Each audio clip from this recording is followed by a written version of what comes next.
Thank you. Thank you.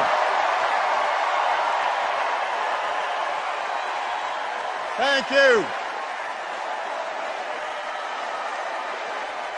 Thank you so much. Thank you.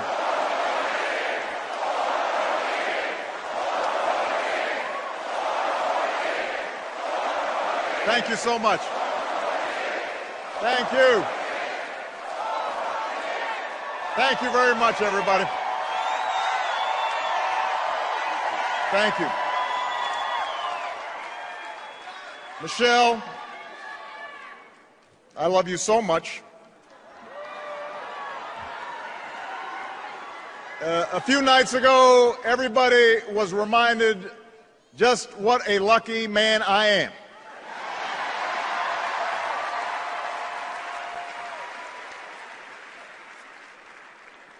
Malia and Sasha, we are so proud of you.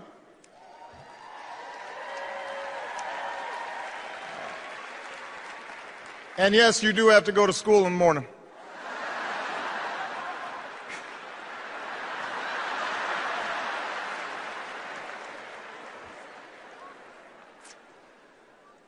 And Joe Biden, thank you for being the very best vice president I could have ever hoped for, and being a strong and loyal friend.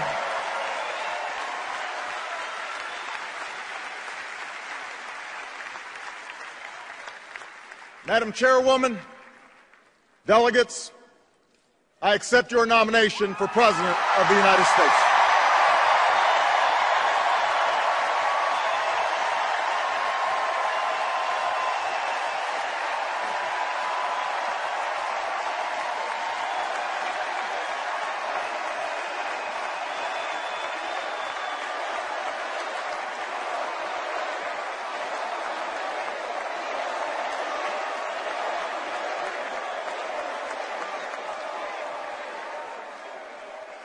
Now, the first time I addressed this convention in 2004, I was a younger man,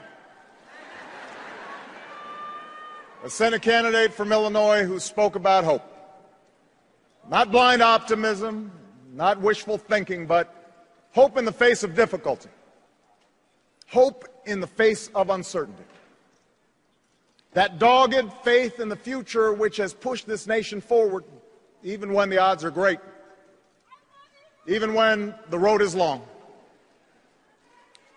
8 years later, that hope has been tested by the cost of war, by one of the worst economic crises in history, and by political gridlock that's left us wondering whether it's still even possible to tackle the challenges of our time. I know campaigns can seem small, even silly sometimes. Trivial things become big distractions. Serious issues become sound bites. The truth gets buried under an avalanche of money and advertising. I mean, if you're sick of hearing me approve this message, believe me, so am I.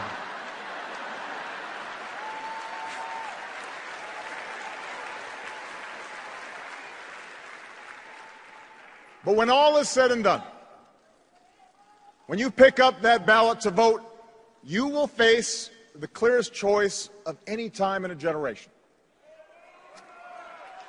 Over the next few years, big decisions will be made in Washington on jobs, the economy, taxes and deficits, energy, education, war and peace.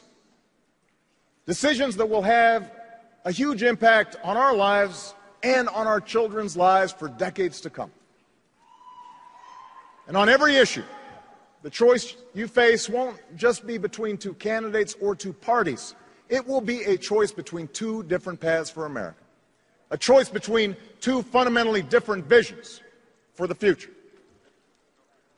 Ours is a fight to restore the values that built the largest middle class and the strongest economy the world has ever known.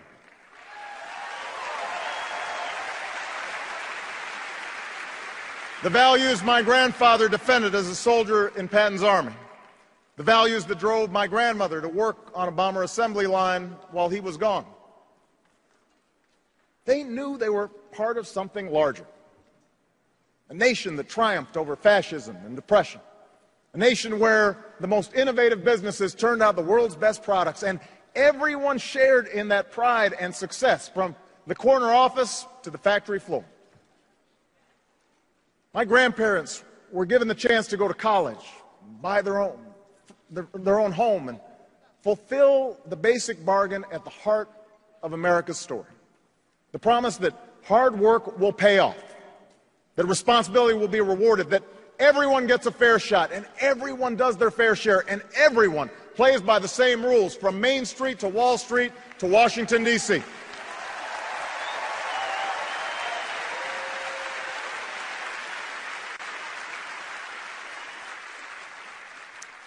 And I ran for president because I saw that basic bargain slipping away. I began my career helping people in the shadow of a shuttered steel mill at a time when too many good jobs were starting to move overseas. And by 2008, we had seen nearly a decade in which families struggled with costs that kept rising, but paychecks that didn't. Folks racking up more and more debt just to make the mortgage or pay tuition, put gas in the car or food on the table.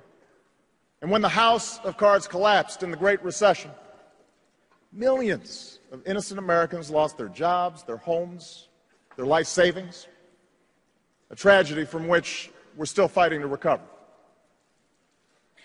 Now, our friends down in Tampa at the Republican convention were more than happy to talk about everything they think is wrong with America, but they didn't have much to say about how they'd make it right.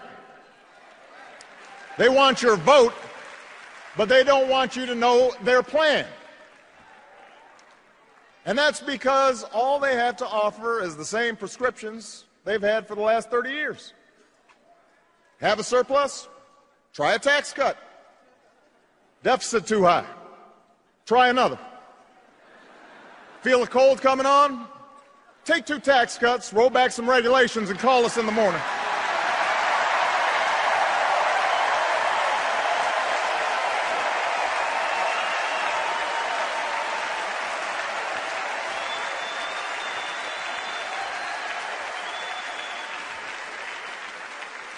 Now, I've cut taxes for those who need it. Middle-class families, small businesses. But I don't believe that another round of tax breaks for millionaires will bring good jobs to our shores or pay down our deficit. I don't believe that firing teachers or kicking students off financial aid will grow the economy or help us compete with the scientists and engineers coming out of China. After all we've been through, I don't believe that rolling back regulations on Wall Street will help the small businesswoman expand or the laid-off construction worker keep his home. We have been there. We've tried that, and we're not going back. We are moving forward, America.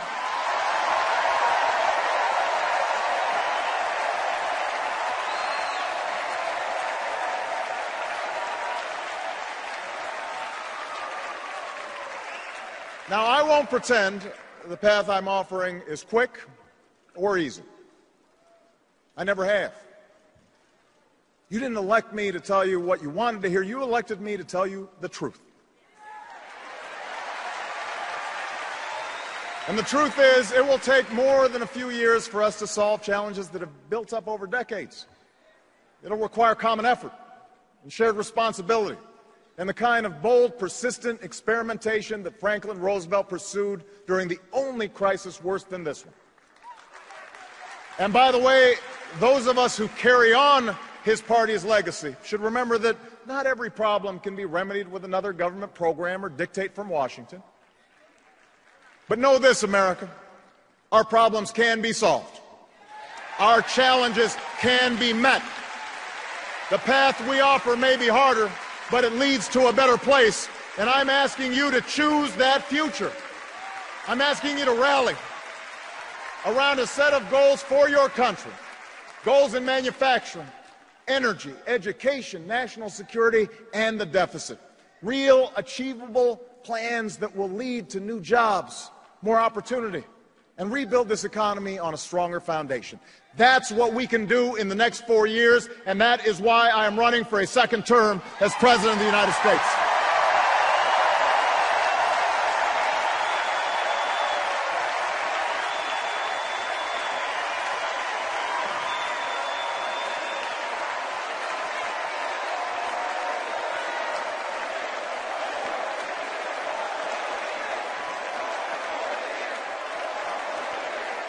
We can choose a future where we export more products and outsource fewer jobs. After a decade that was defined by what we bought and borrowed, we're getting back to basics and doing what America's always done best. We are making things again. I've met workers in Detroit and Toledo who feared they'd never build another American car. And today they can't build them fast enough because we reinvented a dying auto industry that's back on the top of the world. I've worked with business leaders who are bringing jobs back to America, not because our workers make less pay, but because we make better products, because we work harder and smarter than anyone else. I've signed trade agreements that are helping our companies sell more goods to millions of new customers, goods that are stamped with 3 proud words, made in America.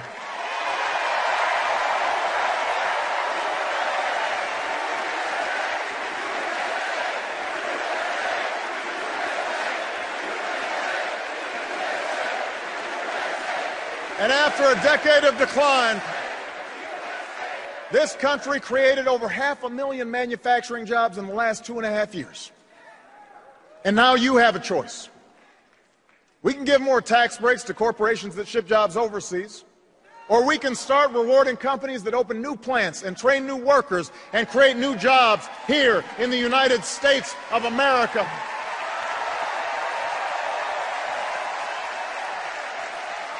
We can help big factories and small businesses double their exports.